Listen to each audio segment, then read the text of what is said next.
There is a notion that street racing has died down, but instead it's taken a dangerous turn, with races sometimes taking place on the highway. CBS 4's Freddie Vela followed a group of racers and spoke with a racetrack owner who is trying to bring them off the streets. Here's our special report, The Need for Speed. The sound of the engines roaring cut into the silence of the night. We like to feel the adrenaline. To go from 40 miles per hour to speeds at over 100 miles per hour gives you a feeling like no other. Some of them like that rush of getting caught. It is something that happens quickly. Sometimes it happens on the fly. Street racing in the Valley remains an underground sport for those not inside the circle, but for the few who do race, the challenge has evolved from the small two-way street it used to be. Just wherever we find a place to go, we'll go. Movies such as The Fast and the Furious and TV shows have glamorized the sport, but in reality, horrific deaths from street racing continues. I mean, aren't you a little scared of crashing and dying because of street racing? There was once where I was street racing and I did hit a dog at 115 miles per hour, and when that happened, I was like, this is pretty much it. We sat down with a street racer who we will call Bill for this story. Bill is new to the racing game. Back in high school, I would see a lot of my friends have fast trucks, and it was always a dream of mine to have a fast truck as well.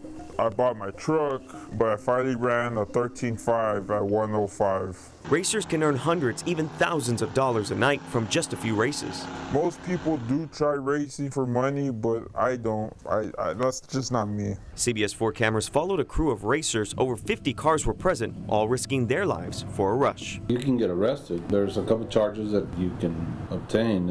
One would be racing on the highway, and the other one could be reckless driving, depending on the incident itself. JJ Trevino of the Brownsville Police Department tells CBS 4 you could also lose your license and have your car impounded, but he says racing hasn't been an issue in his city. We haven't had any incidents or any locations that we can say are being used for this type of activity, I guess. But as our cameras have seen, racers have done a better job at remaining undetected. According to the National Highway Traffic Safety Administration, 153 people were killed in 122 crashes while racing between 2001 and 2010. Factor in where at least one person was charged in the race, and that number jumps to 1,047 deaths. For that alone, there are racing aficionados trying to get racers off the street and onto a real track. We need to educate them that they still could get a fix on a no-prep environment. No prep, meaning no preparation, is a form of racing where you just line up and take off. The guys that hold these races, they came up to us and told us that they wanted to stop doing it there because they're getting hurt. They're getting chased by cops all the time. Albert Rodriguez, the CEO of Edinburgh Motorsports Park in Edinburgh, tells us he's seen more racers coming in. We're showing them that there's a better way of doing things, a better way of drag racing. Actually, join our IHRA league. Albert knows what it's like to race. He's been racing for over 20 years. Nope, it's too low. It's gonna close. He's now teaching his son, who has picked up the habit. It's crazy, owning the track and then having my son race. It's a dream come true. It's a Sunday night at the track. Race cars are now filling up the parking lot. Together we did the Midnight Madness, which we have now, but we do it on the wee hours in the morning where they're accustomed to. Monday nights till 3-4 o'clock in the morning. I like cars and I like watching them race, and I like hanging out with my friends. We come and race sometimes with our cars and everything, but right now we're just watching them race. You see who has a good car. Next time, come and race them. It's helping out a lot, and actually it's we're getting an overwhelming response, and the city of Edinburgh also really supports us.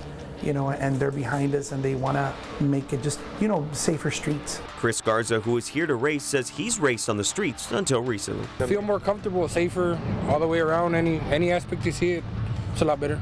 Out there in the streets, you get arrested and get stuff impounded. Yeah. A buddy of mine just got arrested yesterday as we speak in Harlingen for street racing. The track allows racers to come in on Wednesday and Friday nights to race, but even with the tracks open, some say they just won't stop street racing.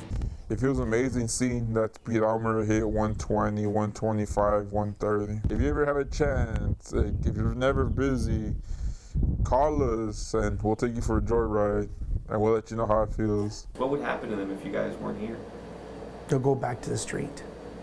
They'll go back to the street.